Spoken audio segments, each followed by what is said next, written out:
C'est inédit pour ce 1er mai, fête des travailleurs. Le Havre s'est transformé après la manifestation de ce matin. La place de l'Hôtel de Ville est devenue une immense fête. Au programme, pique-nique, spectacle, le tout dans une joyeuse ambiance. Bénédicte Drouet et Agathe Tournou vous emmènent.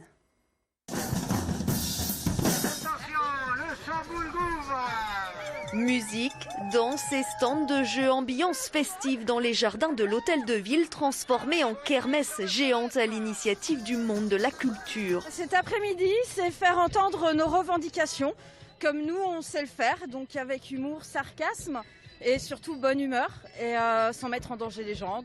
Un événement inédit qui a pris le relais du traditionnel défilé du 1er mai. Ce matin, 10 heures devant la maison des syndicats, professeurs, personnels soignants, salariés, victimes de plans sociaux se sont rassemblés pour cette fête du travail. C'est notre grande priorité aujourd'hui. Alors la défense de l'emploi et puis bien évidemment, il ne faut pas se voiler la face, défendre toute notre protection sociale. Aujourd'hui, la réforme de l'assurance chômage. On sait pertinemment que dans les clous, la réforme des retraites. Donc là, il y a un certain nombre effectivement de choses qu'il va falloir remettre en route.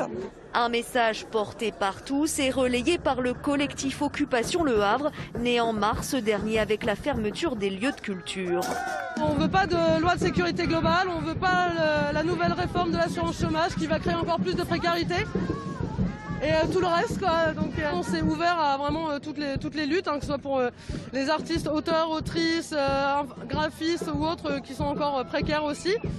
Et puis voilà, on se dit que plus ensemble on va plus loin, donc on voudrait que le mouvement devienne vraiment une convergence pour pouvoir mettre un peu plus de pression au gouvernement. C'est les privilèges ? Ouais. La manifestation a rassemblé plusieurs centaines de personnes jusqu'en fin d'après-midi.